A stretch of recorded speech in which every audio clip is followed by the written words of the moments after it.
Assalamualaikum warahmatullahi wabarakatuh.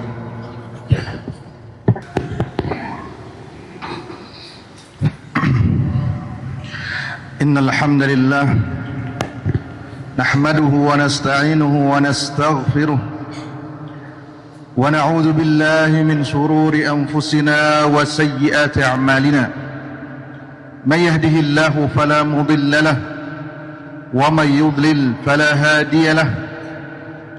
وأشهد أن لا إله إلا الله وحده لا شريك له وأشهد أن محمدا عبده ورسوله يا أيها الذين آمنوا اتقوا الله حق تقاته ولا تموتن إلا وأنتم مسلمون يا أيها الناس اتقوا ربكم الذي خلقكم من نفس واحدة وخلق منها زوجها وبث منهما رجالا كثيرا ونساء واتقوا الله الذي تساءلون به والأرحام إن الله كان عليكم رقيبا يا أيها الذين آمنوا اتقوا الله وقولوا قولا سديدا يصلح لكم أعمالكم ويغفر لكم ذنوبكم ومن يطع الله ورسوله فقد فاز فوزا عظيما أما بعد فإن أصدق الحديث كتاب الله وخير الهدى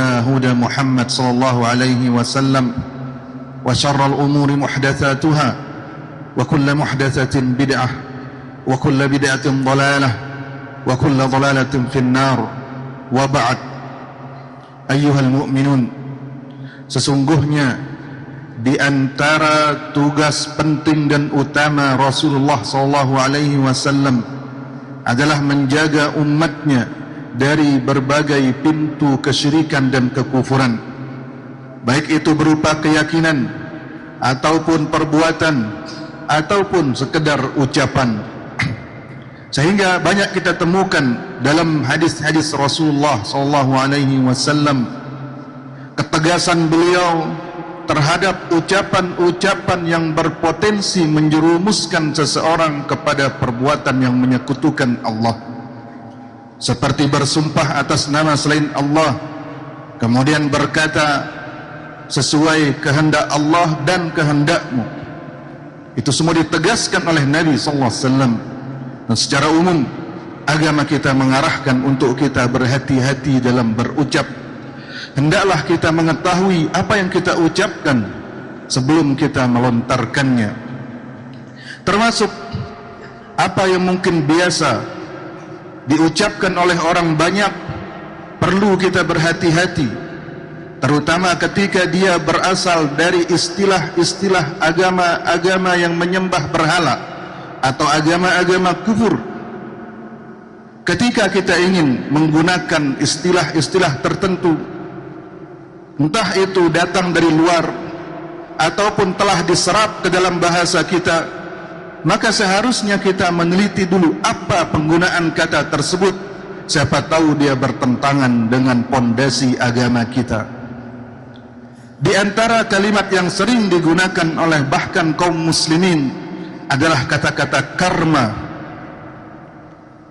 Selain karena karma ini dia dibangun di atas pondasi akidah batil, yaitu reinkarnasi, yang dimana reinkarnasi ini dikatakan oleh para ulama semisal Al-Qadi Iyad rahimahullah, naqta'u bi kufri man qala bi tanasuhil arwah wa intiqaliha ila al-abadil abad fil ashas.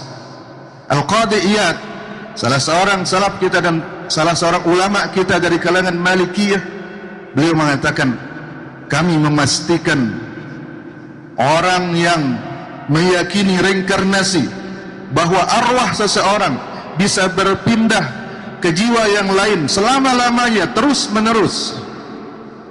Ini bertentangan dengan akidah kita alam kubur, sementara mereka mengatakan selalu ada kehidupan setelahnya di dunia selama-lamanya. Al-Qadi Iyad mengatakan, kami memastikan orang yang meyakini seperti inilah orang yang keluar dari Islam dan dia adalah orang kafir. Dan sesuatu yang terbangun di atas kebatilan, maka dia akan batil dan rusak juga. Dan keyakinan karma ini paling tidak memiliki dua kerusakan bagi orang yang memahaminya. Yang pertama, bahwa akidah karma ini dia meruntuhkan akidah iman kepada takdir.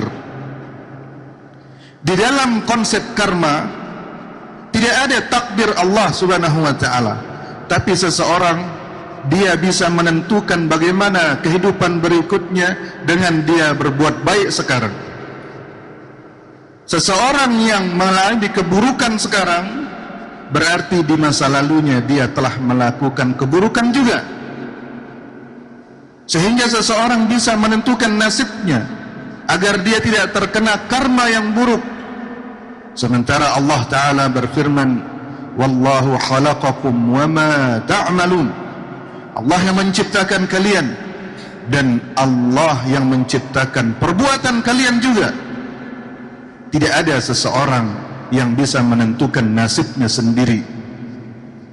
Kemudian yang kedua, yang tidak kalah parahnya, dan ini dicoba untuk dikelabui, untuk mengelabui kaum muslimin, terutama di kalangan anak-anak muda, dengan berdalil dengan dalil-dalil Al-Quran, seperti hal jazaul ihsan illal ihsan. Bukankah balasan kebaikan itu hanyalah kebaikan? Tidak mungkin Allah membalas keburukan dengan kebaikan, atau sebaliknya orang yang baik dibalas keburukan. Ketahuilah wahai kaum mukminin yang dirahmati Allah, konsep Islam tentang balasan ini yang pasti itu adalah di akhirat. Faman ya'mal mithqala dzarratin khairan yarah. Ini Allah berbicara tentang akhirat, karena ayat ini berada dalam surat yang menyebutkan tentang huru-hara hari kiamat. Ketika semua manusia dibangkitkan, barang siapa yang mengerjakan kebaikan meskipun seukuran semut yang kecil, dia pasti akan mendapatkannya. Wa man ya'mal mithqala dzarratin syarran yarah. Sebaliknya, seseorang yang mengerjakan keburukan meskipun sebesar semut, dia pasti akan mendapatkannya di hari kiamat. Sehingga buruknya konsep karma ini, orang yang miskin hari ini berarti dia adalah orang yang buruk di masa lalu. Orang yang kaya, sukses dan berhasil hari ini berarti dia adalah orang yang baik di masa lalu. Di sini kita bisa memahami bagaimana orang-orang yang memiliki konsep karma ini menerapkan tentang kasta-kasta dalam kehidupan mereka yang menzolimi orang lain. Sementara dalam Islam, orang yang mendapatkan musibah belum tentu karena keburukannya. Allah Ta'ala berfirman, wa nabluukum bisyarri wal khairi fitnah. Allah berfirman kepada kita, kami akan menguji kalian dengan kebaikan dan keburukan. Kami akan menimpakan kalian, memberikan kalian harta, kami akan memberikan kalian musibah sebagai bentuk ujian. Dan Nabi SAW bersabda dalam hadisnya, man yuridillahu khairan yusib minhu. Barang siapa yang Allah kehendaki kebaikan padanya, Allah berikan dia musibah. Sebaliknya orang-orang yang kafir, Allah Ta'ala berfirman tentang mereka, wala yahsabanna alladhina kafaru annama numli lahum khairan li anfusihim. Orang-orang yang kafir itu jangan mengira kami memberikan mereka usia, memberikan mereka harta, memberikan mereka kesehatan, itu baik bagi mereka. Innama numli lahum liyazdadu isma. Sesungguhnya kami berikan mereka semua itu agar mereka bertambah dosa mereka. Walahum azabun muhin. Dan nanti di akhirat mereka akan mendapatkan azab yang menghinakan. Rasulullah SAW bersabda, idza ra'aita Allah yu'til 'abda min ad-dunya 'ala ma'asihi ma yuhib fa'lam annahu istidraj. Jika engkau mendapati Allah memberikan seseorang harta duniawi yang dia inginkan, padahal dia selalu melakukan maksiat, maka ingatlah bahwa itu adalah istidraj, di mana Allah Subhanahu wa taala memberikannya uluran waktu, dan ketika azabnya tiba dia tidak akan lolos dari azab tersebut, waliyadzubillah.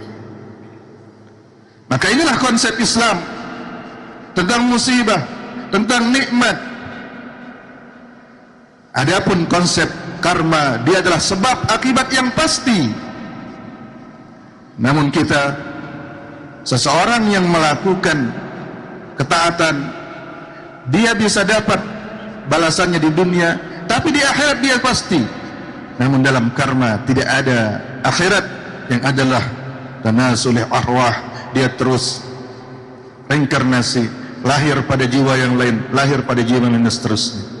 Aqulu qawli hadza wa astaghfirullah li wa lakum.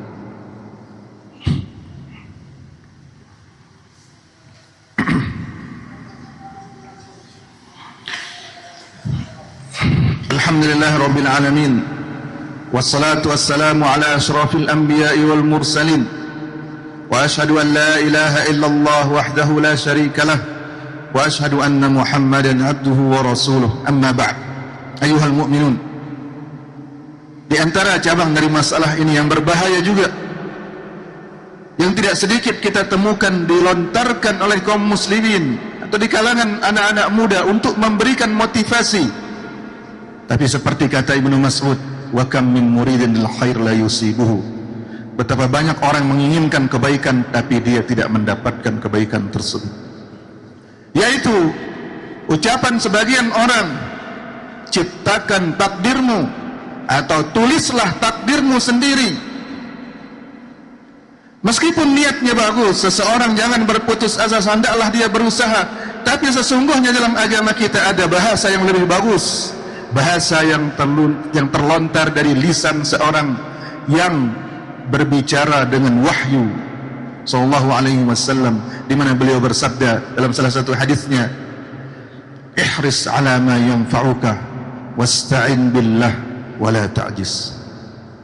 Semangatlah selalu meraih apa yang bermanfaat bagimu di dunia dan di akhiratmu. Jangan berputus asa, kebaikan itu selalu ada, dan jangan lupa meminta pertolongan kepada Allah, dan jangan pernah lemah, dan jangan pernah menjadi muslim yang lemah.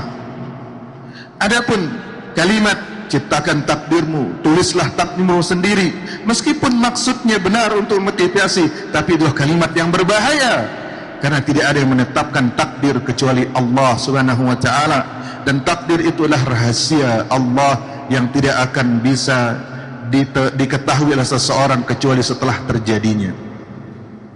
Maka kaum muslimin yang dirahmati Allah, kita jaga lisan kita dari istilah-istilah yang viral sekalipun, terutama jika dia berasal dari akidah luar Islam, dan setelah dia diserap ke dalam bahasa kita, hendaklah kita kembali kepada apa makna dan penggunaan istilah tersebut dalam bahasa kita.